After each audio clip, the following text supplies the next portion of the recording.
Hey everybody, look who's back here on the Jim Masters Show. Our friends, they are our regular contributors, our correspondents, our anchors, our regulars, as we were saying.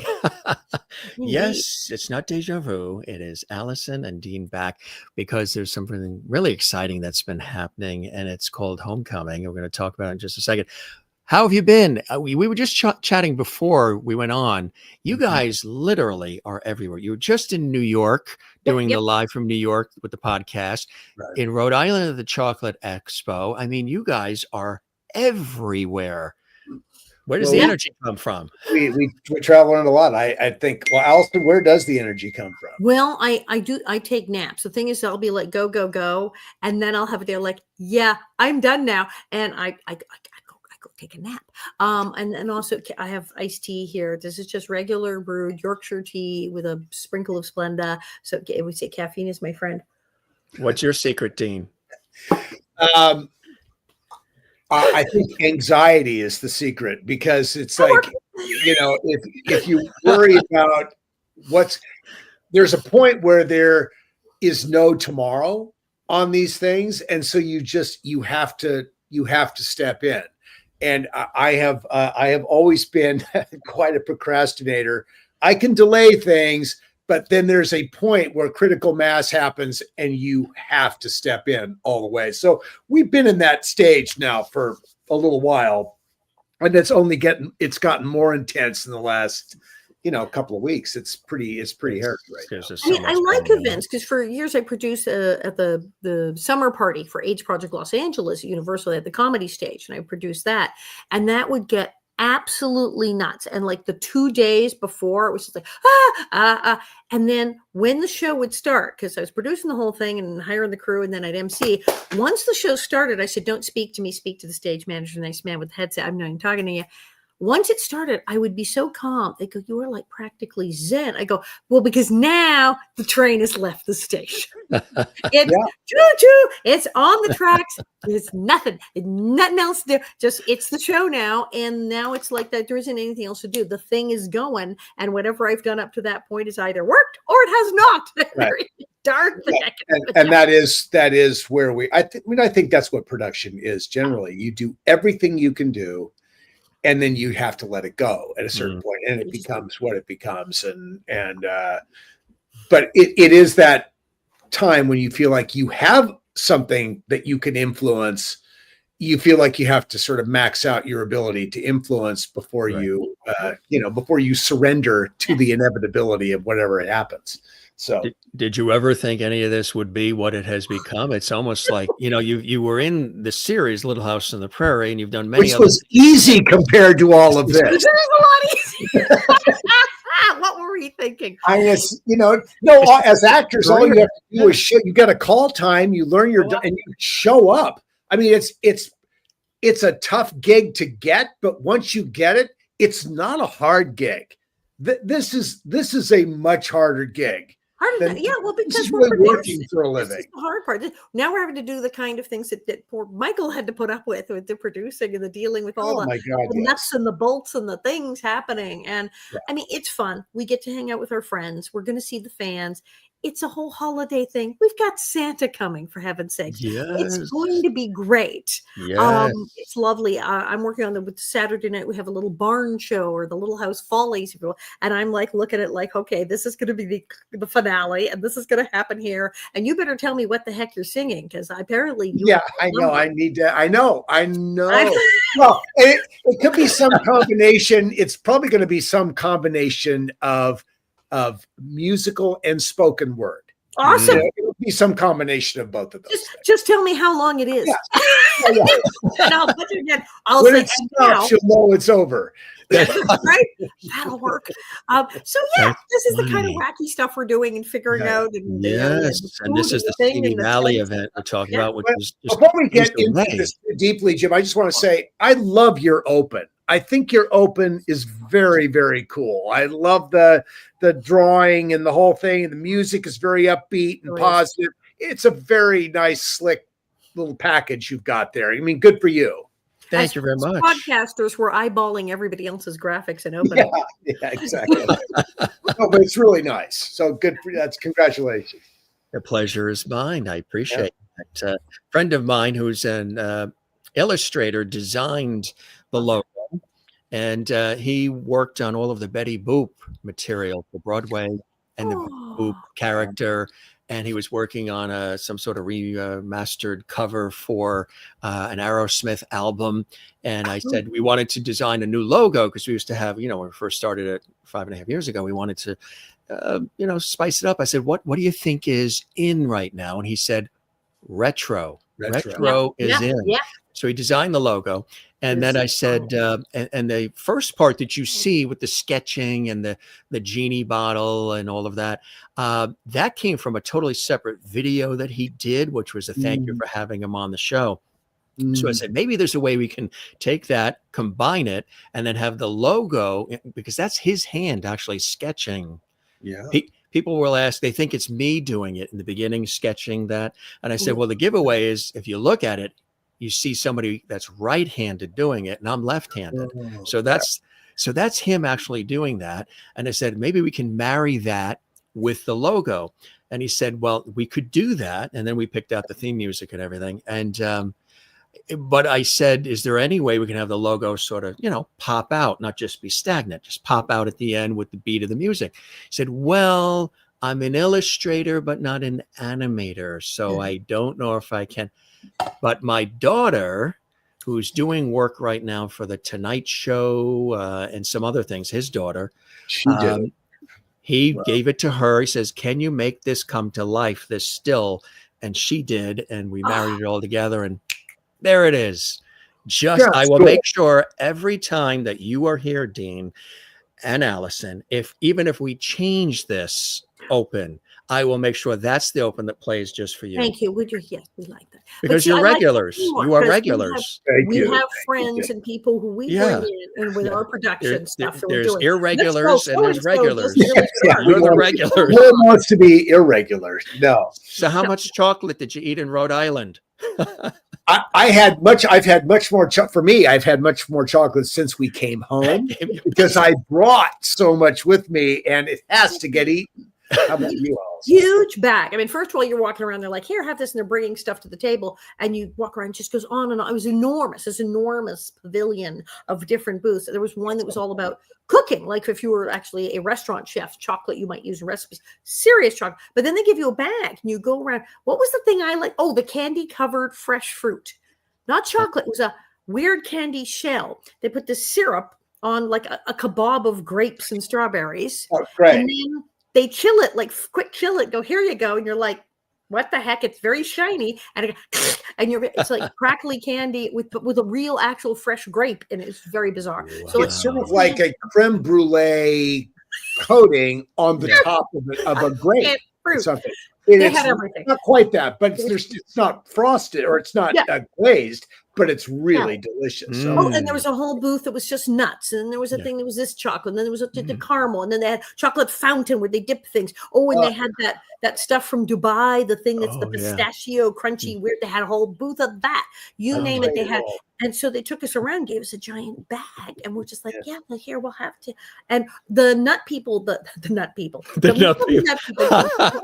place was filled with nuts. Yeah, I wound up ordering from them because the cashews, the everything bagel flavored cashews. Exactly. The stuff they had was so chocolate covered almonds, chocolate cherries.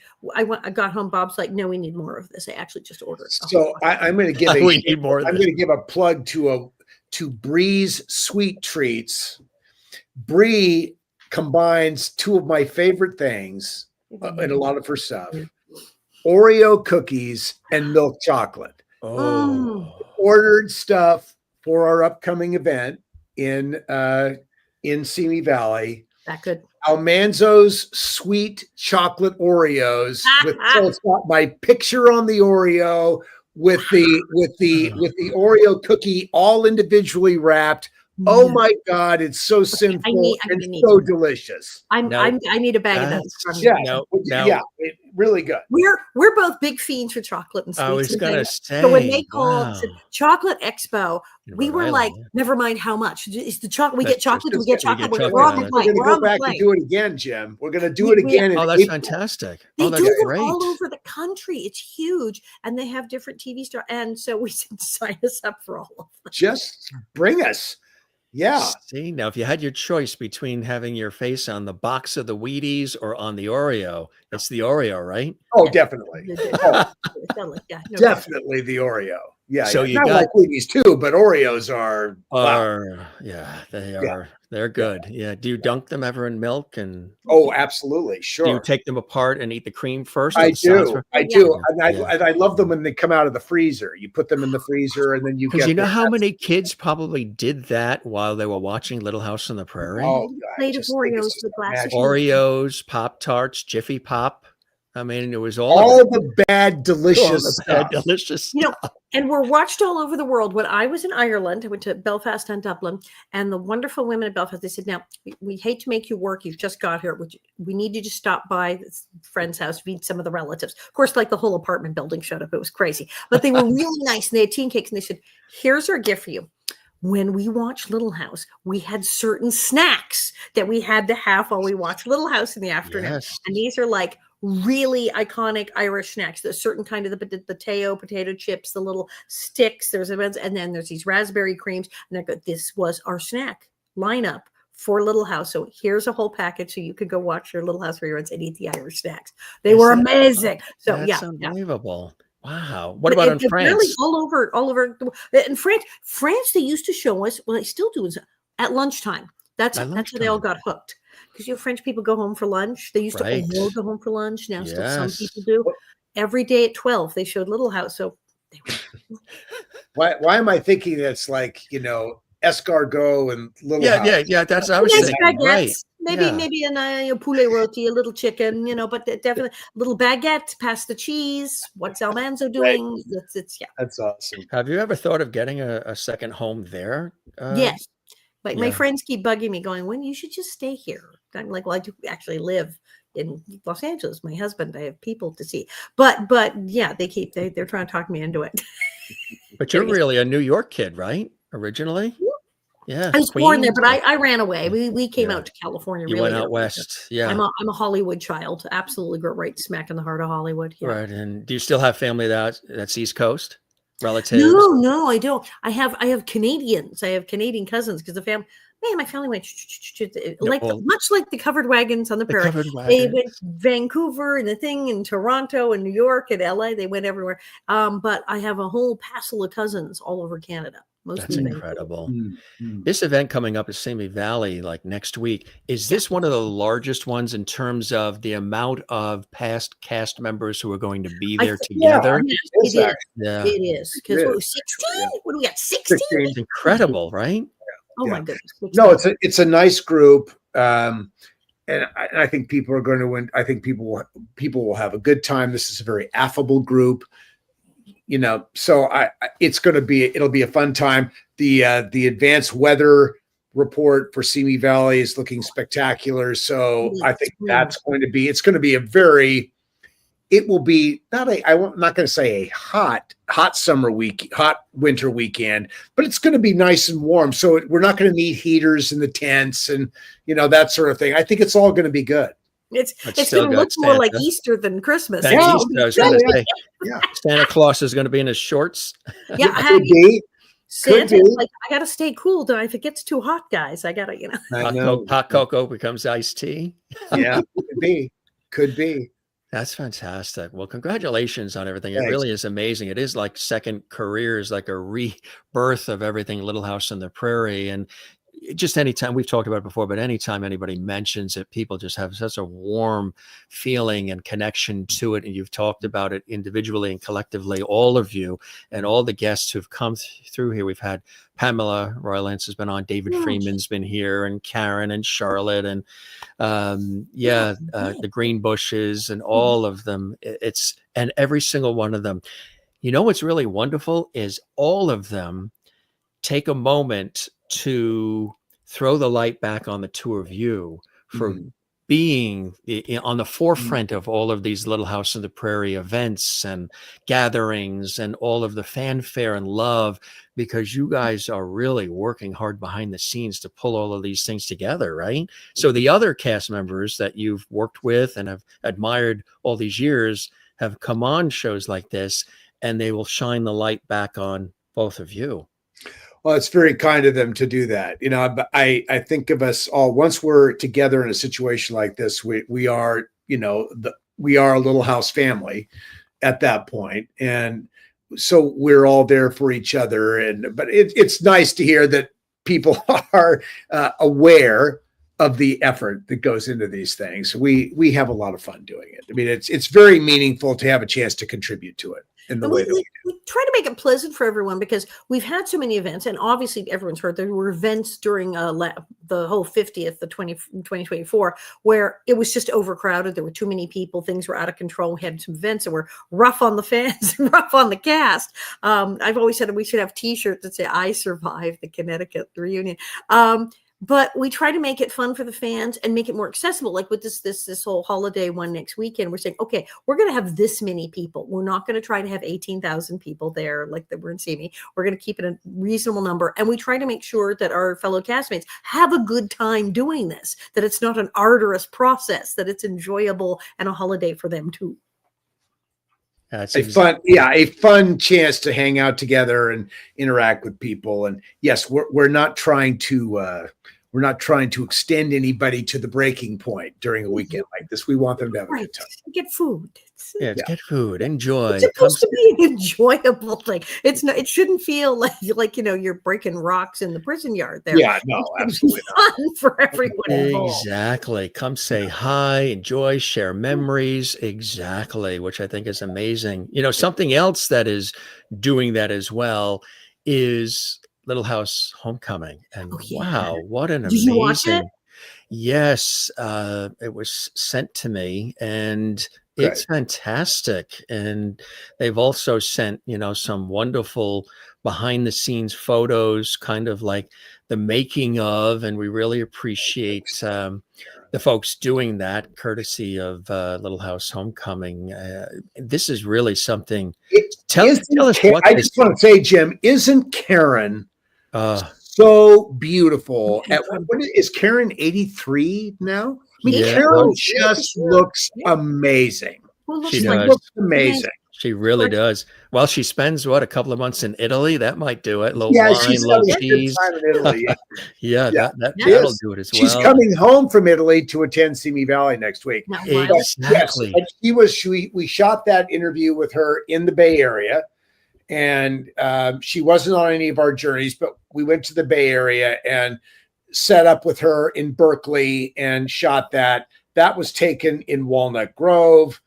That picture of me was in Walnut Grove, and Charlotte's picture was taken in Pepin, outside of Pepin, in a beautiful one-room school. Alison, where was that shot? Was that?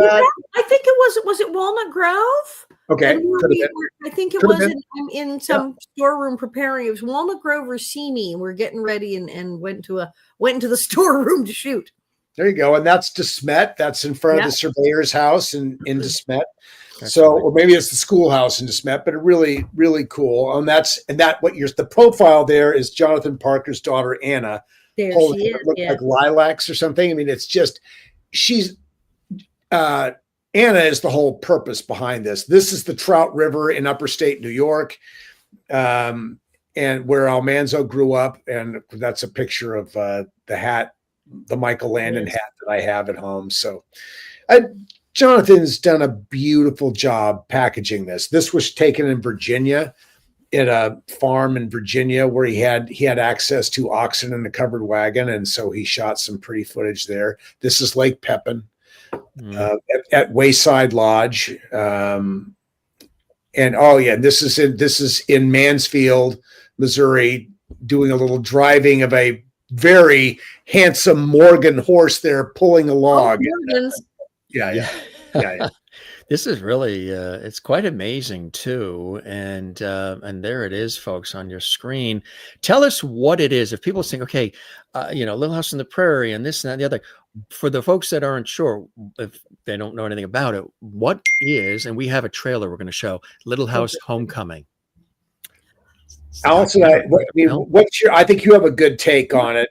How would you describe it? It's absolutely a love letter to the fans. But what's amazing about it is he really captures, because he became fascinated. Why does my daughter like this? Why does my daughter like this so much? She wants to read the books, or that she wants to go to the sites. What is this doing? And why am I seeing a lot of little girls and whole populations of different ages? What's going on here? And it really explores why. Why do people like the books and the show? What is Laura Ingalls doing to people that they're having this attachment? And it's fascinating that the book people, the show people, and the historical sites and the people who go to them, and this community that has been formed by Little House fans, and why that happens and how that works. It really explains it so that if you love Little House and you feel like no one understands you, that you're the odd man out, your friends think you're crazy, you can watch this and go, that's why. There it is. They get me. They understood it. Somebody got it.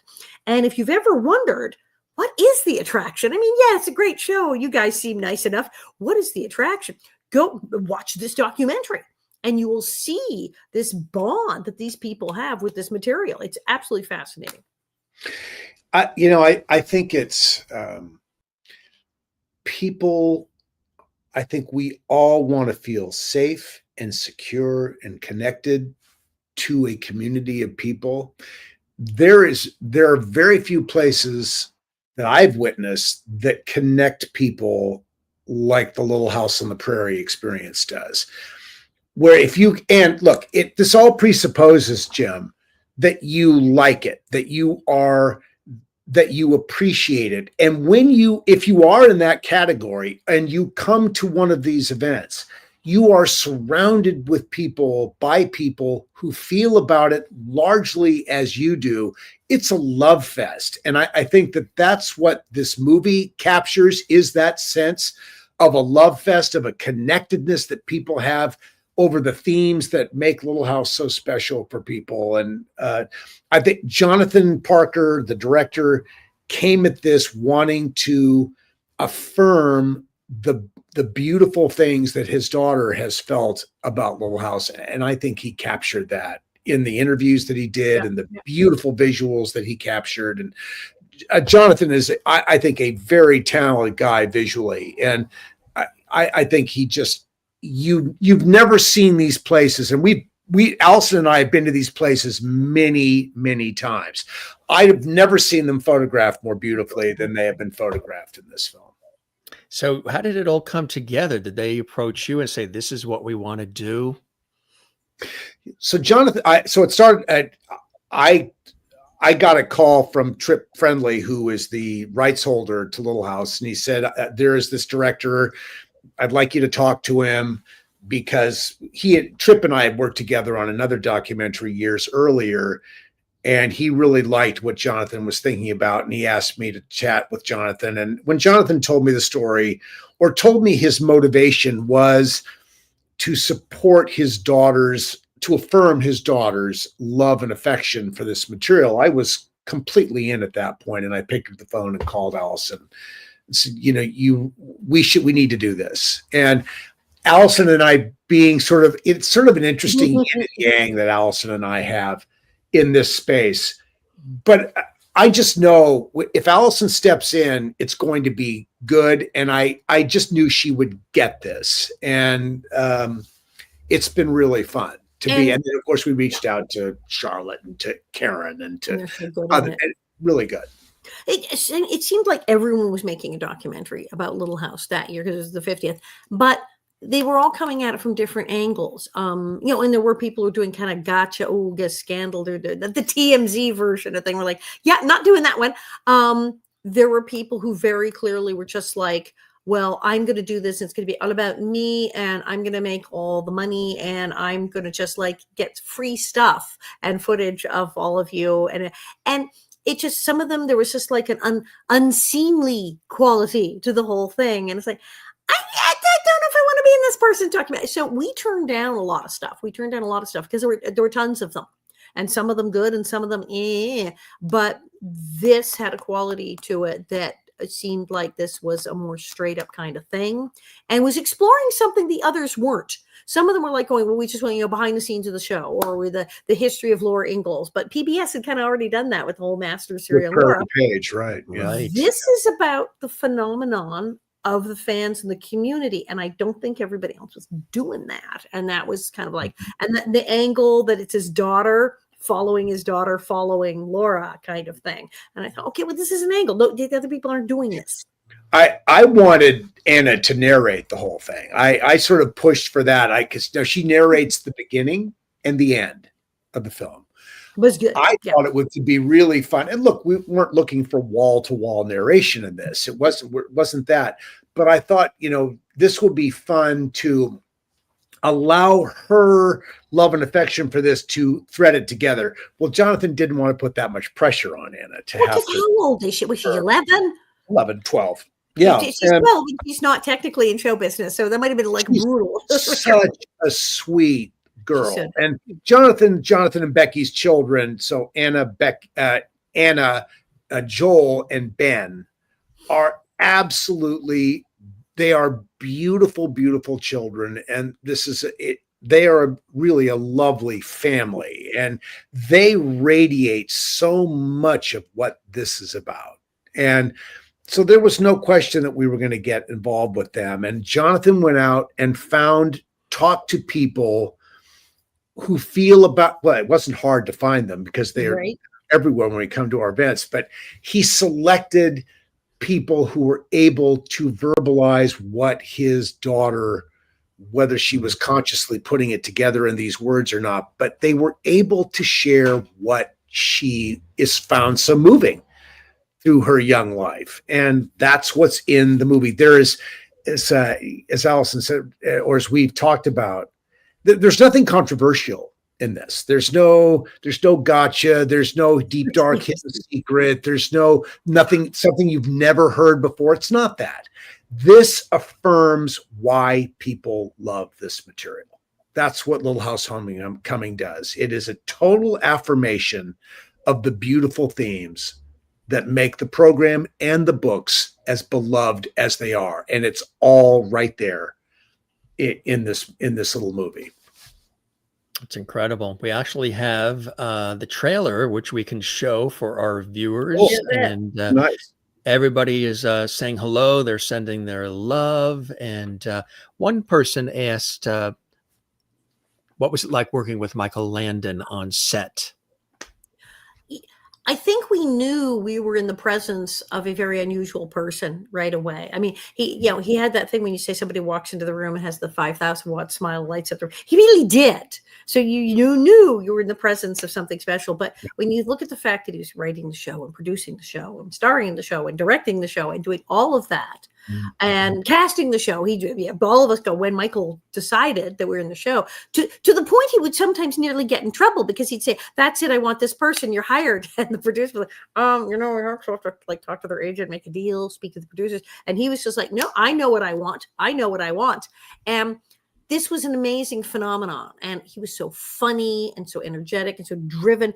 It was really, really amazing. It was not like I haven't known anyone like that before since. I don't think anyone worked harder at this to make it work. I mean, Michael, for the 9+ years that he was involved with this, really devoted his life to it in so many ways, and used his life experience to help drive the storytelling.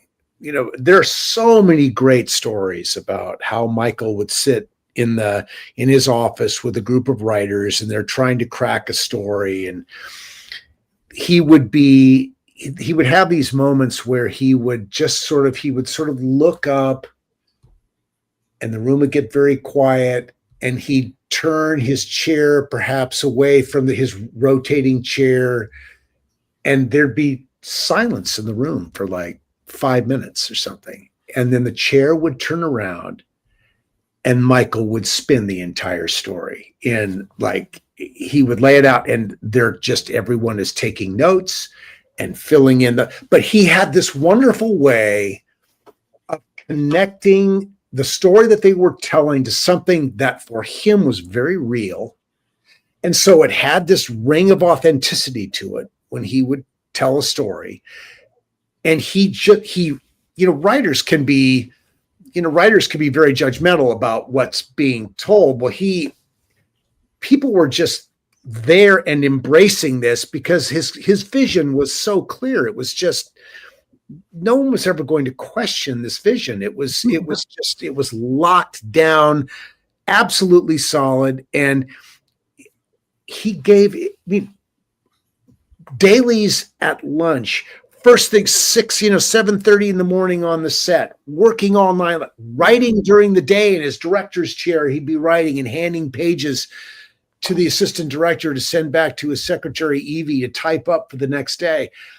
It was constant. It's what he did. And he has a family, he's raising his children, he's doing all this.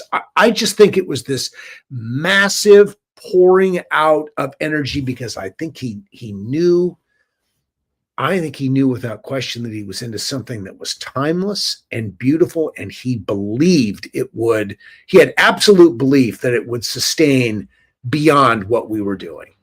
He just knew it was solid, and it would touch hearts. Would you both say it's probably one of the greatest things that you've done and been a part of in your careers? No question. And we didn't believe it at the time. I mean, that's the thing is we got it. Oh, this is a good show. Gee, I hope somebody watches it. My father said, no one will watch this. Don't be ridiculous. And Michael knew. And that's the thing. We were all saying, no, if you told us in 50 years, this would be happening. But Michael would say, no, they're all going to be watching. He knew this was a thing. But yes, he would be. I remember walking by his dressing room door open. Oh, dressing room door was open. He'd sit there left-handed, with his yellow legal pad scribbling away. And I'm like, aren't you right? Is that like next week's episode? Don't we need to film that soon? Just a tornado of fire. It's like I did wonder if he ever slept. I was concerned that he never slept because exactly he had the family and all of this and the show and the writing things. At lunchtime, he's watching the dailies and editing. And I'm like, is there a stopping point to any of this madness? Well, look, we can get this word. We're talking sort of in these very it's sort of miraculous terms about him. And then you look at the fact that Michael left us after just 54 years. And the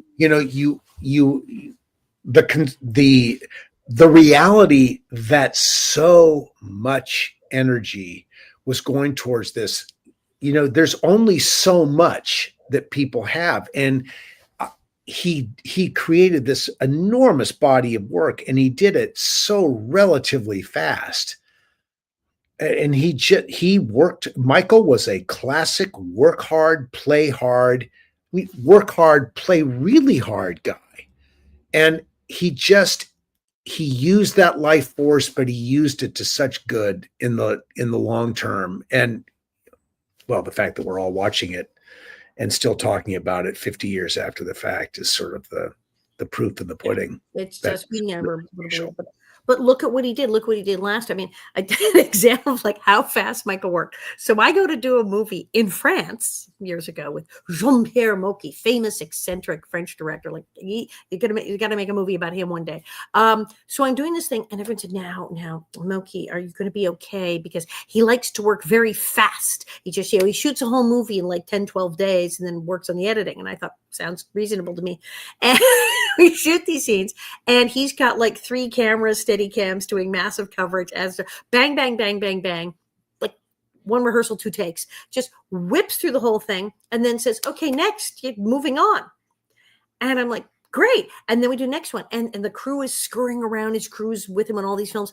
And he's going at a pretty good pace. And I'm thinking it's normal because I'm from TV and not to mention Michael Lennon. And the other people working in the film are going, oh, man, that Mocky. And they said, are you okay with this pace? It's too fast. It's terrible what he's doing. I said, oh, clearly none of you ever worked for Michael Landon. And that was the speed I was used to. He knew what he was going to shoot. He shot it, went, yep, that'll do, cut, print, yep, off we go. And of course, Mocky had the advantage of the monitor, so he could look and go, yeah, definitely cut, print. and say and moving on, because he knew which angles he wanted before he got there. And French films, take their time. They were, sit around, let's have a glass of wine and discuss it. But Demoki was like, let's go. And in a couple of days, I was done. And we shot a whole film. And I thought it was great. I mean, I got out on time. I wasn't there late, but it was at a furious speed. And people said, this is very unusual. And I went, it is. And I realized that I didn't think it was fast. I didn't think it was weird. I was like, this is great. I'll be out of here in time for dinner. And that it was the Michael show, because we generally did. I mean, there was some overtime, but most of the time, very little. Most of the time at Little House, you got home at a reasonable hour. And that was sort of his pitch to the crew who'd gone through Bonanza. Hey, we've all gotten older. This time, let's do it. And how about most nights we're home at dinner with our family? We're out by 5, 6 o'clock. Were there other opportunities to work with him beyond Little House on the Prairie? Well, some people made it onto Highway to Heaven. I didn't guest on Highway to Heaven, but a bunch of people did. Victor French and others, Well, Victor was with him every week. I mean, they were a wonderful combination, because Victor was the obvious character and Michael was the leading man. And with both this enormous capacity for drama and for the emotional pathos and wonderful humor, and they were both incredibly efficient. They could both direct. They were a really great team working together on Highway to Heaven, and they were spectacular working together on Little House too. And little Oscar and Felix. Yeah, right. Right.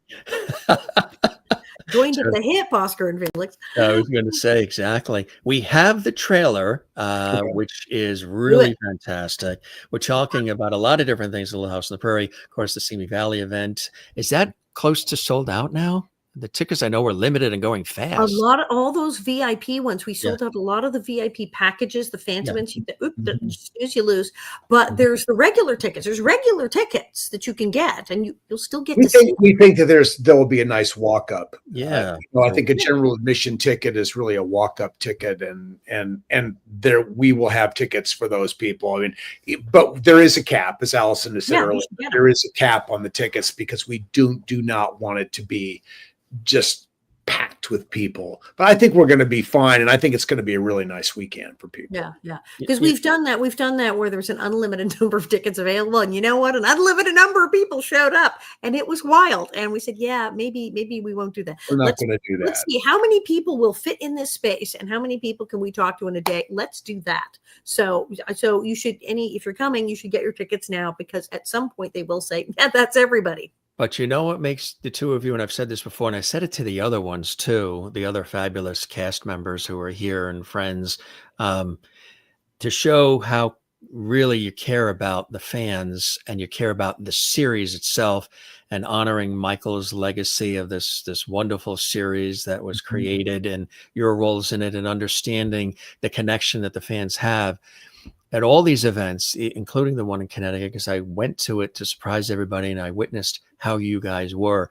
You were there to the end. I think you were washing the dishes, sweeping the floors, walking the horses. You were doing it all. I think you started people's cars and warmed it up for them. Absolutely. You guys were there to the end. You literally directed traffic. I directed traffic in Connecticut. When we were directing traffic? There was a lot of traffic to direct too. Wendi Lou Lee, baby Grace, and I just went, okay, fine, pulled over and got out of the cars and went, there we go, let's go. To the very last person, and all of you had lines wrapped around, buildings, and it was interesting because I purposely went in to the lines. I wanted to talk to the people. I wanted to listen, working in television myself too. I wanted to hear, what are they saying? And, they're flying in from Chicago and driving up hours from Virginia and all these stories. Peru. Yeah, exactly. And they couldn't say enough about each of you. When they got to go up to the table and take the photo, get the autograph, get some merchandise, whatever the case may be, what the faces looked like. You didn't get a chance to see it because you were doing it, but when they would come out of the buildings, they were like, it was like meeting the Pope.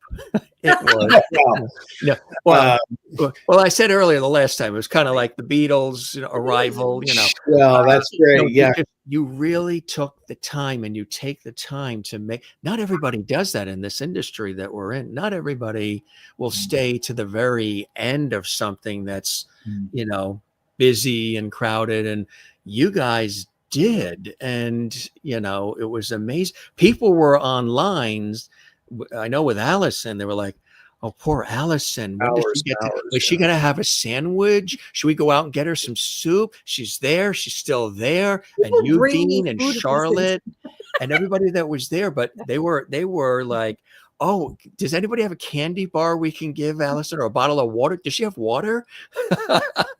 It was fantastic to hear the concern for you guys when you were concerned about making sure they had what they came for, which was a wonderful relationship with the fans and friends of the series.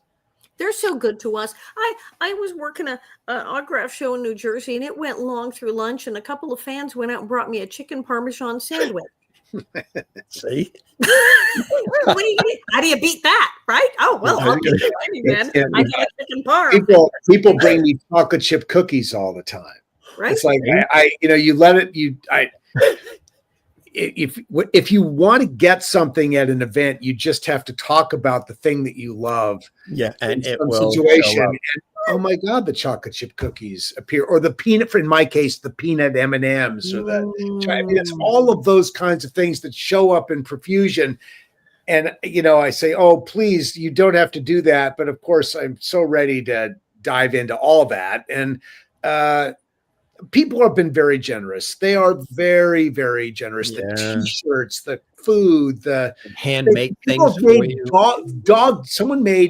People have made dog jackets for my dog Benny, like a winter coat for Benny with his name on it. I mean, just really sweet stuff. I get gifts for the cats. They make little cat toys. They make cat toys for the cat. Yeah, stuff for my cat. Goldfish. For me, it's the goldfish. The little goldfish crackers. They bring me bags of goldfish. They bring you bags of goldfish. Books, I would sit there munching my little goldfish crackers, and so people go, "Are you okay? I brought you some goldfish, in case." What they also said, like Jennifer Donati and Karen and some of the others, Charlotte, they said that people also have, through these events, poured their hearts out.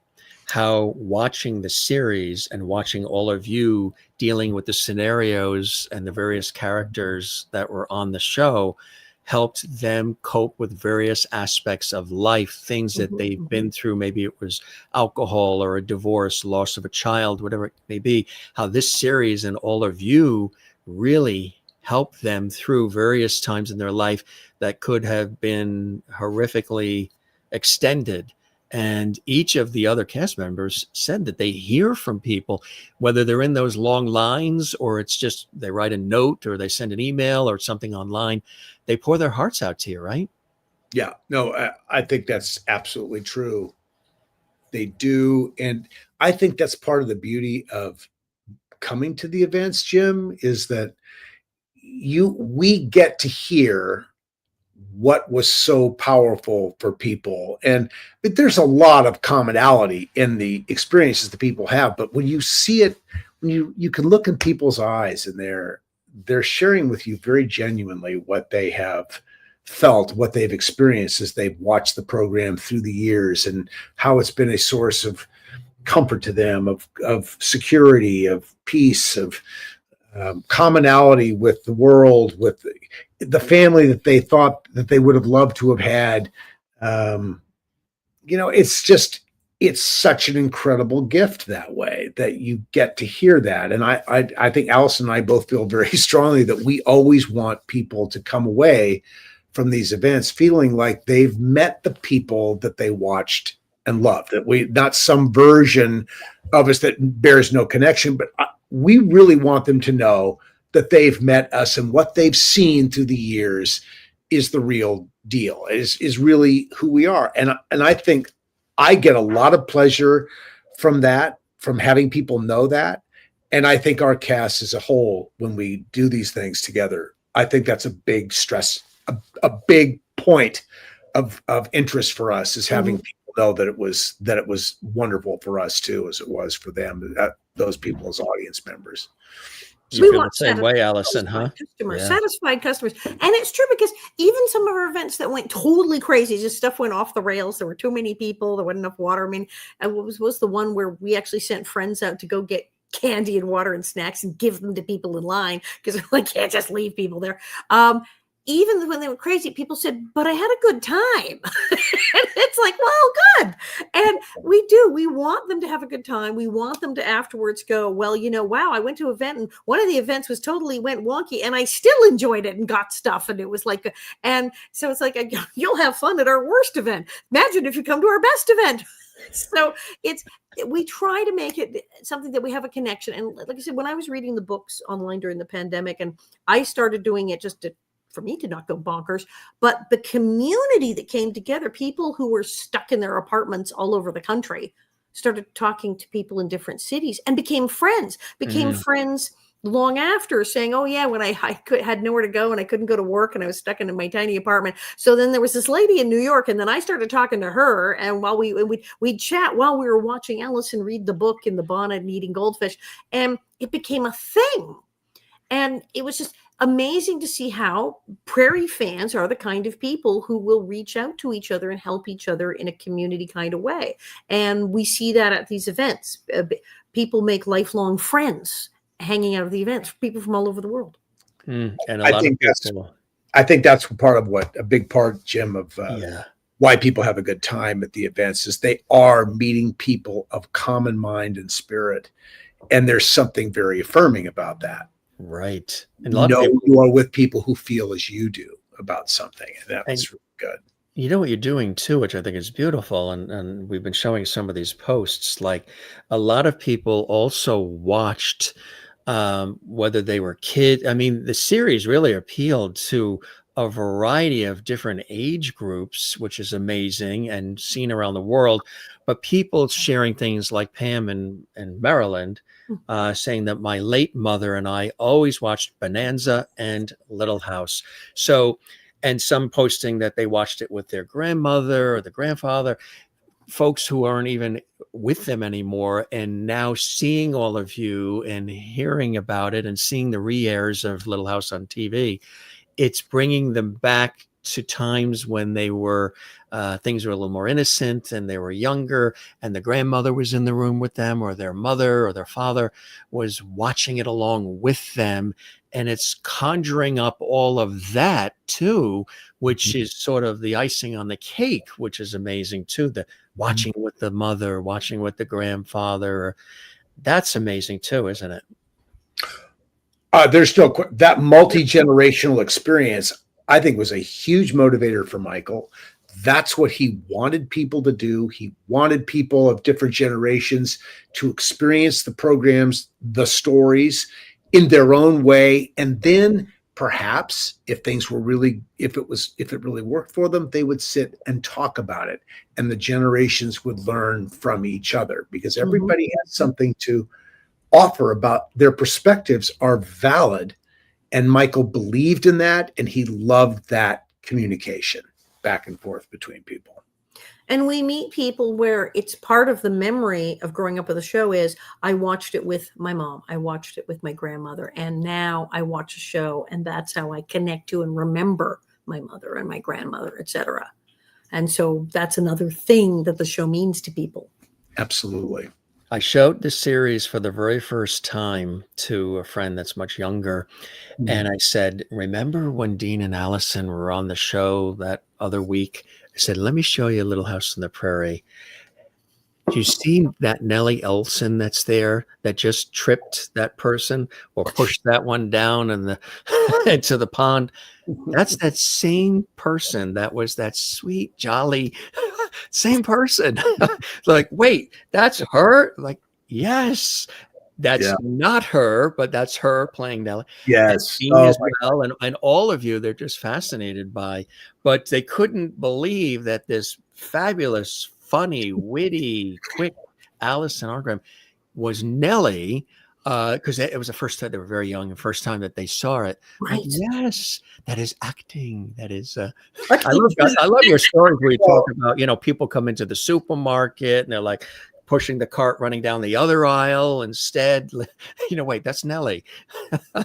Alison, explain to people what it's like to be a villain.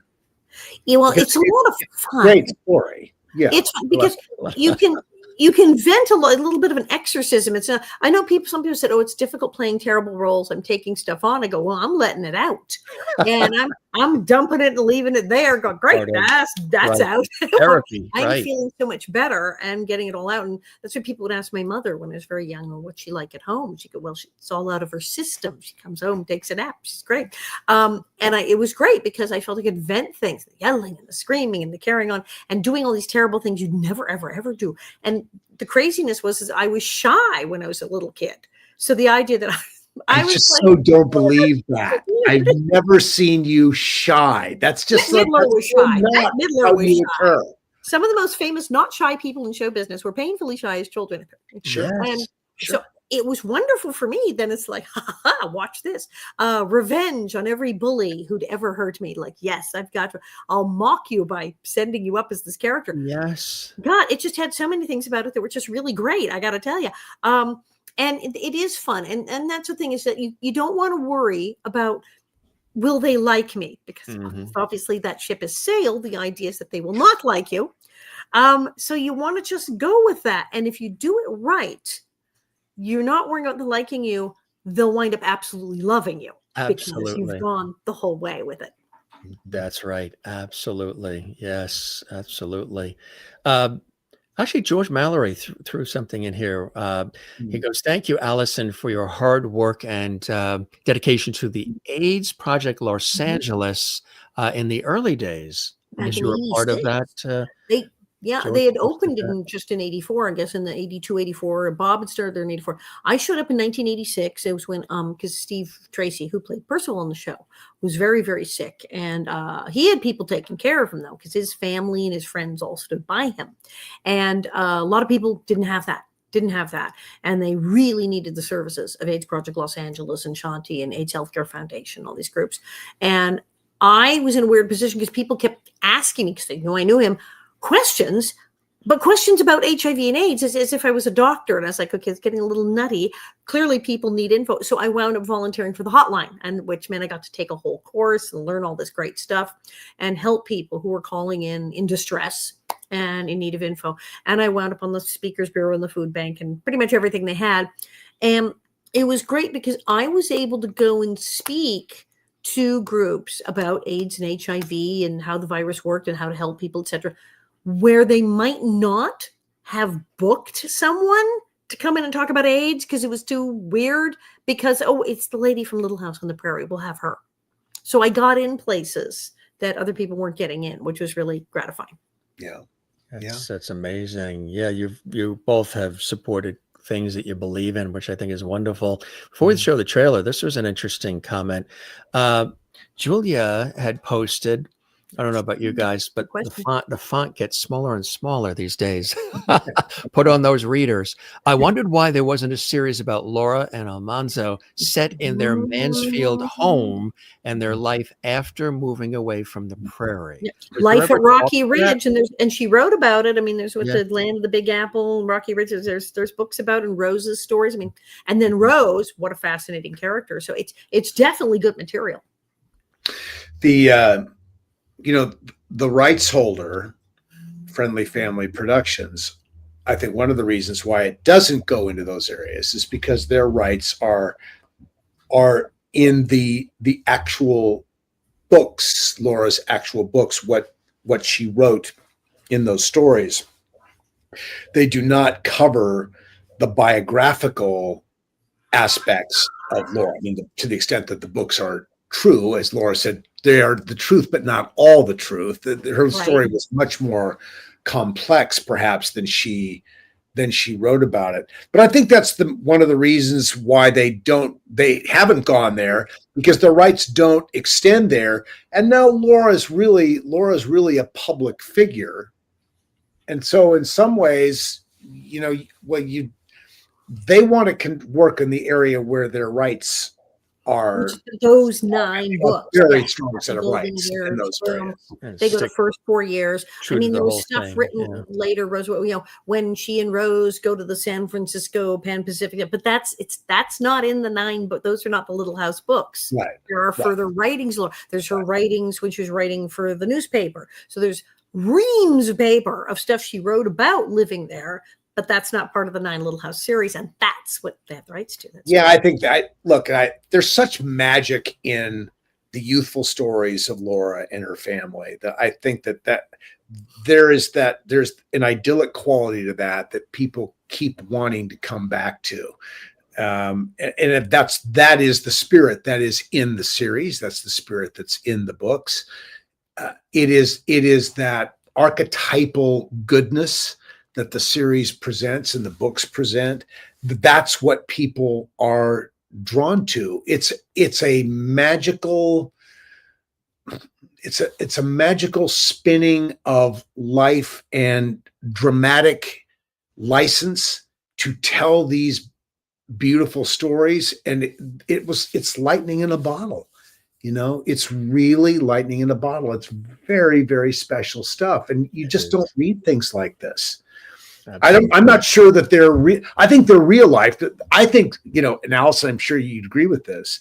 The story that exists between Laura and her daughter Rose, if one drill down into that as a piece of dramatic dysfunction in many ways, would be a very powerful movie. And I think people have explored this idea of doing this. Intense.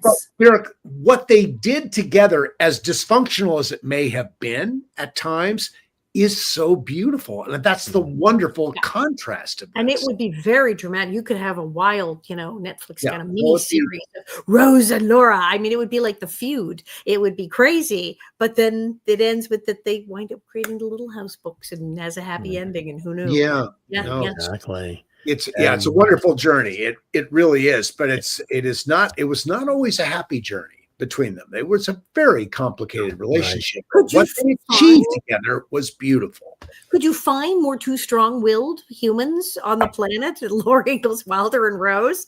I mean, irresistible force and an immovable object. I mean, Absolutely. Well, here is the trailer as well, folks, for Little House Homecoming, which is really something quite special. People asking, where can they see it? Where can they see it? They would go to littlehousehomecoming.com, right? That's correct. That's where you go, folks, to see a whole special set of screenings this weekend. Let's see the trailer. Oh, that's fantastic. There are. So that's great. So yes. littlehousehomecoming.com. We'll show it again, folks. But here's the trailer. Enjoy. And our special guests, once again, are regulars, Dean Butler and Alison Arngrim. Hi, I'm Dean Butler. And I'm Alison Arngrim. And we are delighted to share with you the all-new documentary trailer for Little House Homecoming, a love letter to all things Little House and all things Laura Ingalls Wilder. Enjoy it.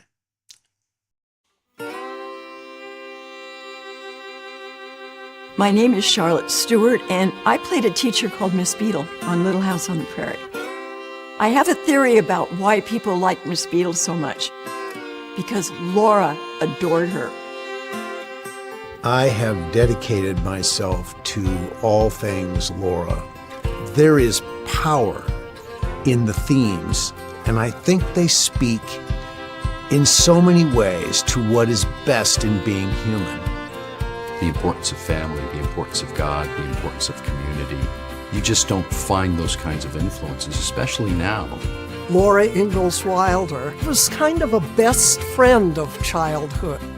50 years after a TV show aired, people who were watching it then continued to watch it. One generation wants to share it with the next.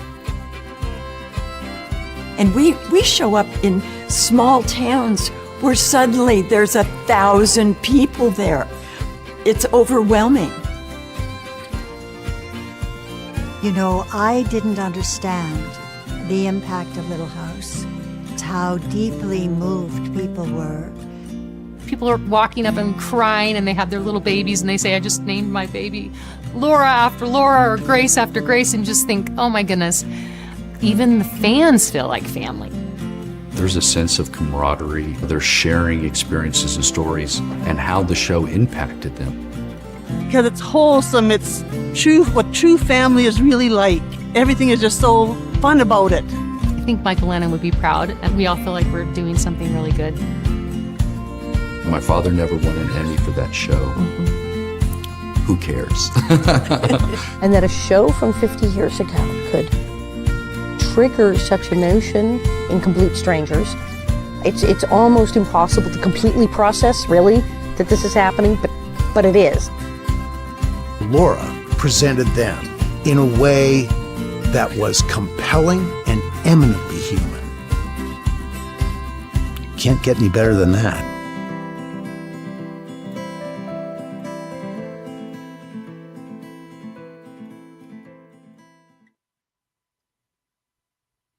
That's something quite special, huh? And I love when my junior said, my father never won an Emmy for this. Who cares? I'm like, robbed, should have won a truckload of Emmys. Really? I think, Michael didn't play the Emmy or the awards game, really. I know he would go out and lobby for his cinematography. He would go out and lobby for David Rose, who wrote the beautiful music. He would not go out and lobby for himself. And that was not what he was about at all. I think the thing that he did love was when Little House would win People's Choice Awards. That was really what mattered to him the most, is that the audience was behind him. It didn't matter to him so much that the industry was connected to the show or believed in it. That didn't really matter to him. Folks are saying that looks amazing. Can't wait to see it. That looks terrific.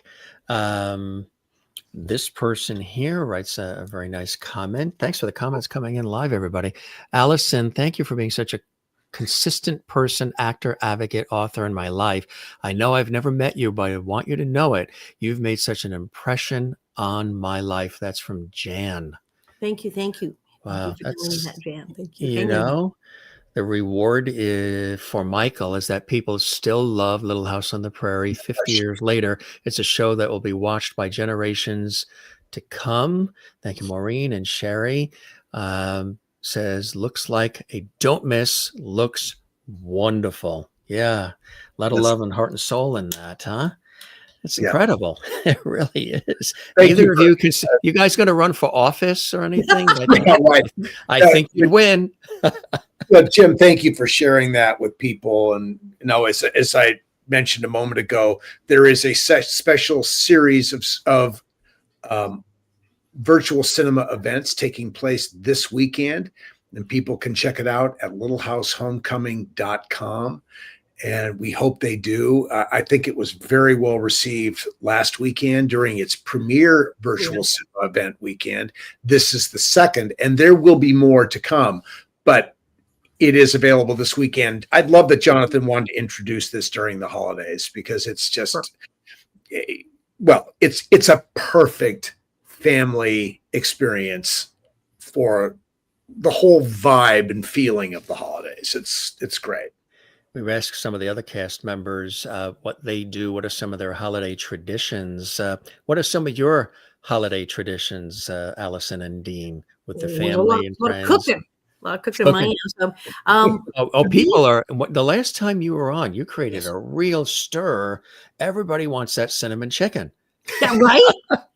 It's good. I want to have Alison's cinnamon chicken too. My mother wants the recipe. Dueling cinnamon chickens, because we have different recipes. We have different recipes. And both. I love the one that we made here at home. It was amazing. Alison, I love Alison's description of hers. The common thread is mashed potatoes. That the chicken is served on a bed of mashed potatoes, which is perfect. Yes. Both recipes. It sounds like, I can tell you the one I prepared. This is great comfort food. It is. This is that time of year. It is comfort food time. The Irish in me says yes to the mashed potatoes all the way. I said if I was ever placed on, if God said, Jim, although he might say James, we're going to put you on an island. You're going to be there by yourself for the rest of your time. There's only one food we're going to give you. that will sustain you, but only one of all the lobster. I mean, whatever you want.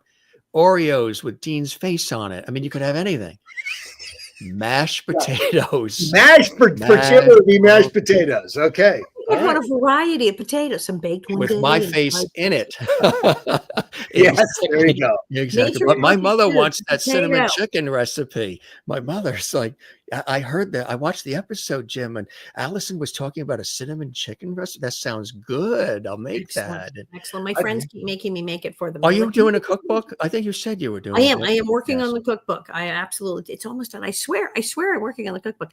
But yeah, and cinnamon chicken's in there. All my good recipes. Because my cookbook's all about, like, if you think you can't cook, or you don't cook, or you just people who've just left home or college or what have you, people just never cook. Their mother didn't teach them, whatever.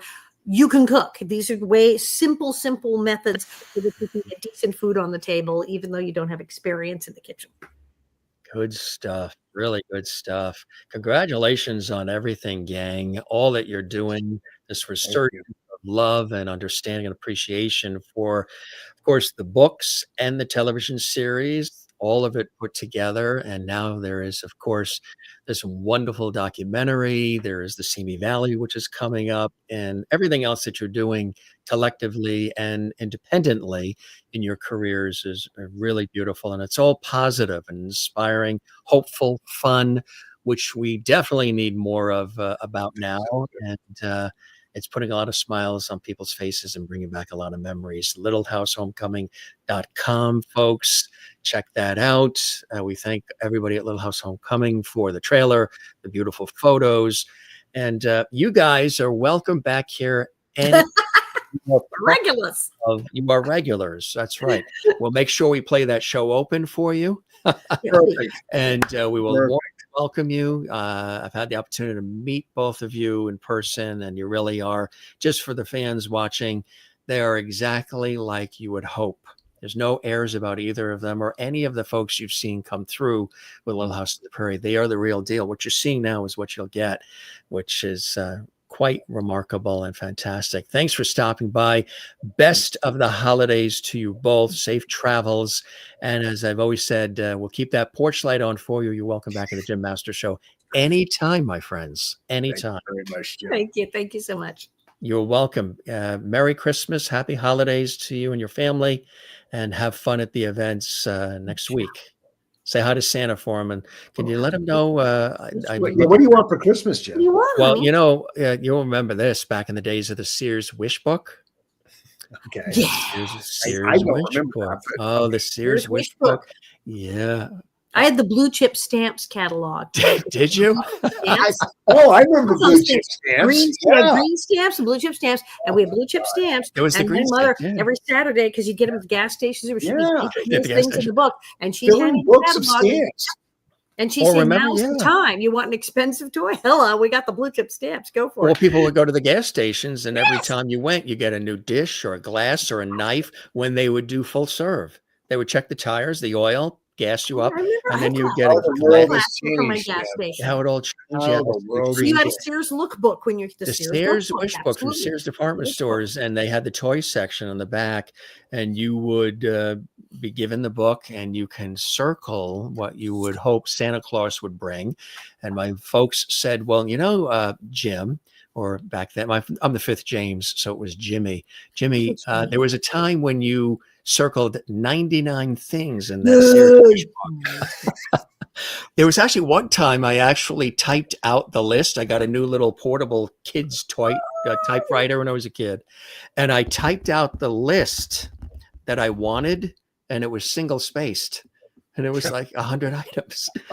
And of course, we'll see what Mr. Claus will be able to carry. I would always hear at home, who knows what Santa may bring? Who knows what Santa may What the bring? line was. So, And The which big one one? of you tore open the gifts before the folks got up or went peeking? Who was I was the peeker? very good. You were a peeker. I I was was a told terrible if you don't get it for Christmas, I was a remember peeker. your birthday's in January when they have the sales. Awesome. I would just You're the peaker. Dean's a peaker. I was not a peaker. I was I a was a peaker, peaker. terrible Yeah, peaker. I was a.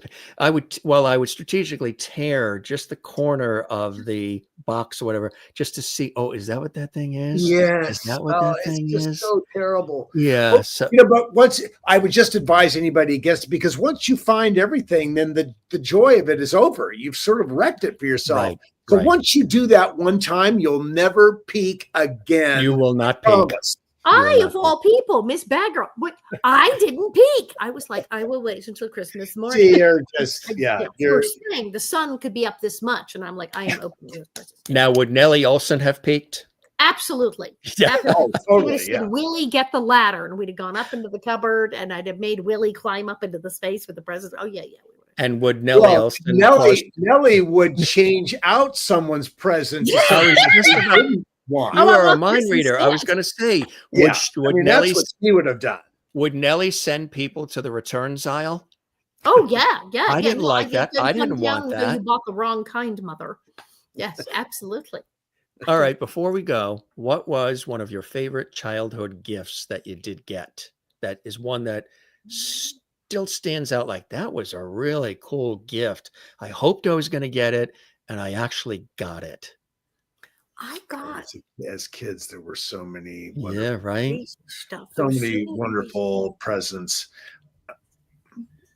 As a family gift, I could just say I was given a set of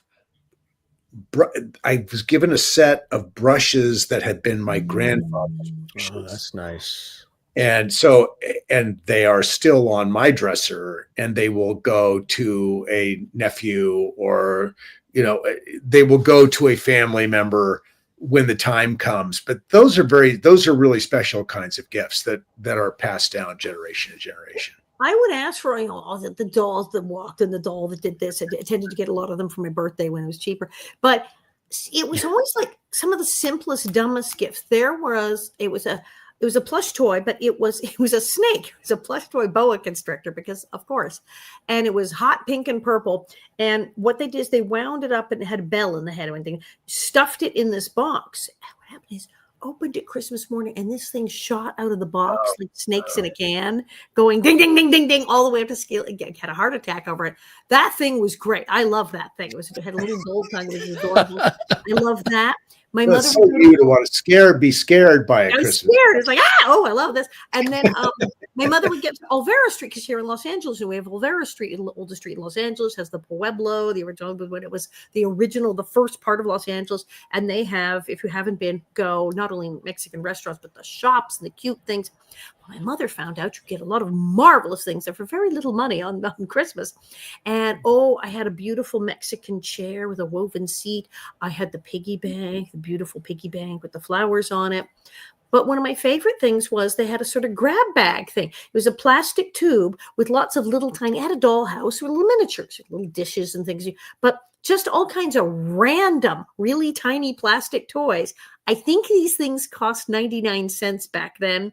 I don't think they cost very much now if they still have them. Yeah. Literally the 99-cent plastic tube of random plastic things in the stocking. I was like, I would ignore the other gifts and dump that out and play with that. Can you imagine if they had come out with a replica of the Little House on the Prairie set with the little characters and you the can whole? have that now. You can have little tiny Queen's Treasure. You can get a wagon. You can get a horsey. You can have little tiny bears. And there's a little house play set with the Ingalls as little tiny bears. And there's little Olson's. I have them. This little tiny bears. Yeah. And then there's another company called Possibella that makes them. And then there's the one that has the whole a fold out mercantile store you can get and put your Nellie Oleson doll in it and have her, which I have, of course. Yeah. Did you guys get anything from the set at all, whether it's wardrobe or anything else from the series?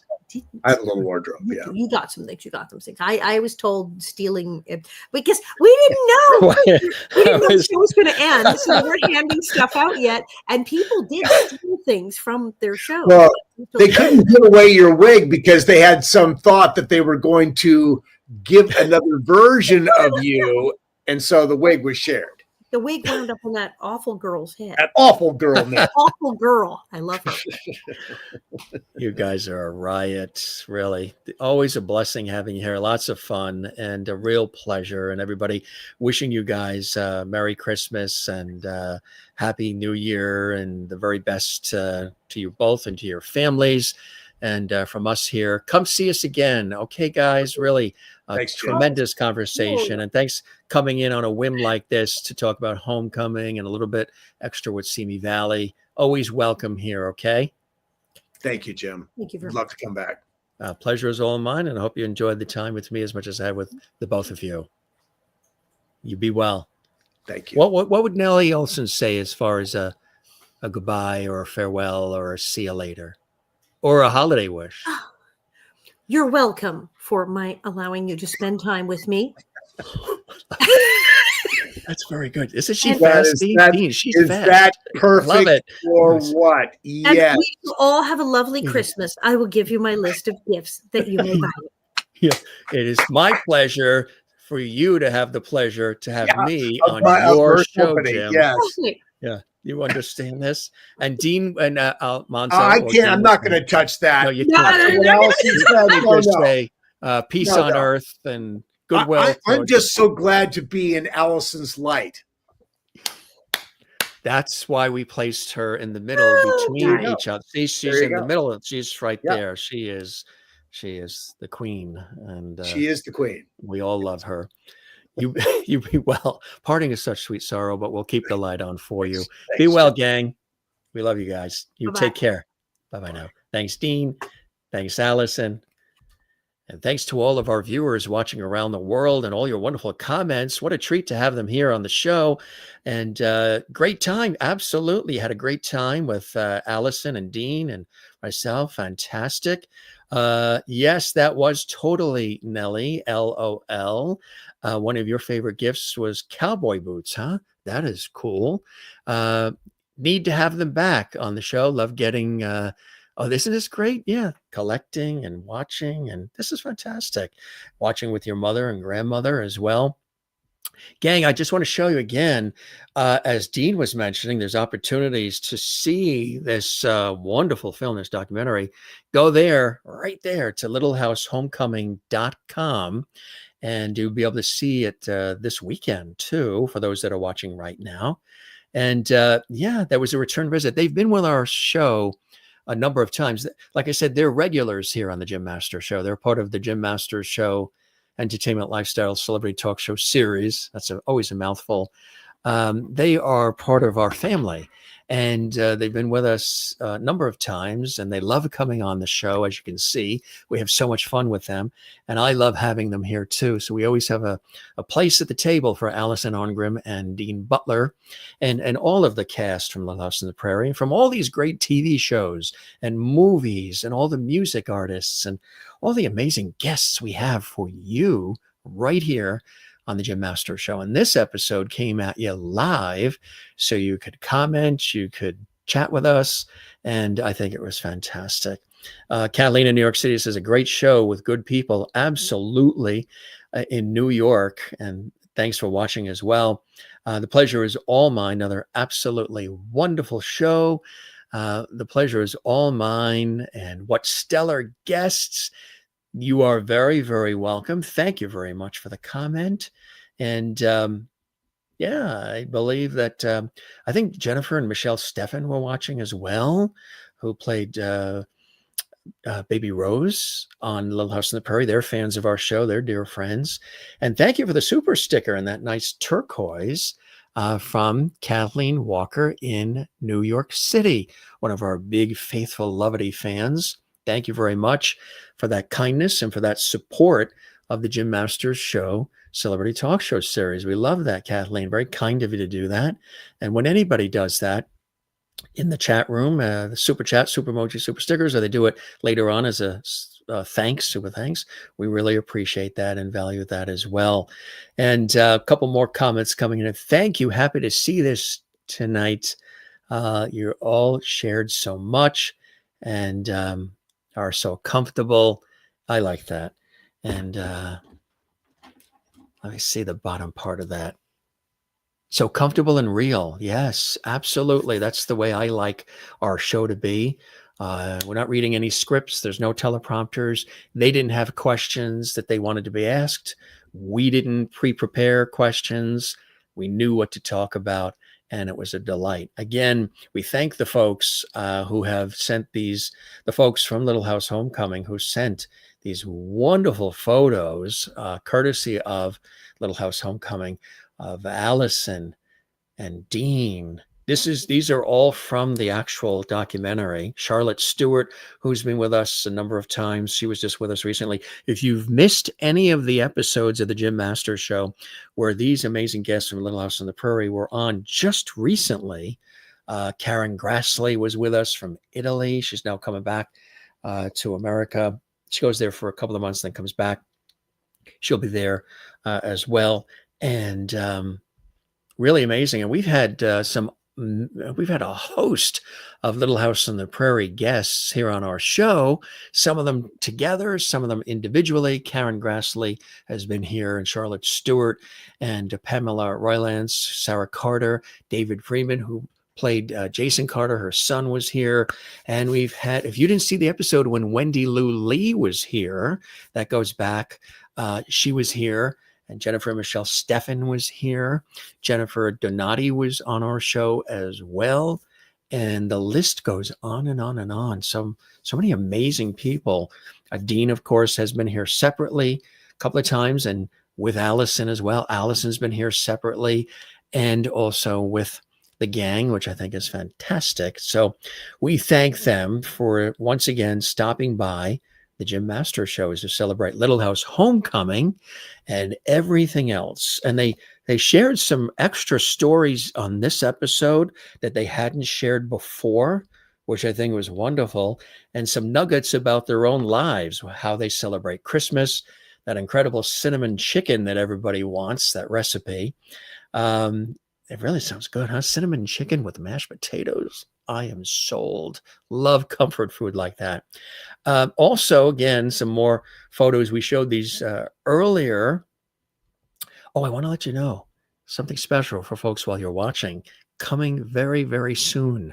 Morgan Fairchild, the Hollywood icon, television, film, stage, actress extraordinaire, Falcon Crest, and Mork and Mindy, and Fonzie's girlfriend on Happy Days, and countless movies and TV shows and series and theatrical performances and everything you can think of. Morgan Fairchild is going to be on our show in just a matter of a day or so. So keep watch for that, and scroll back in the archives on our YouTube channel, Jim Masters TV.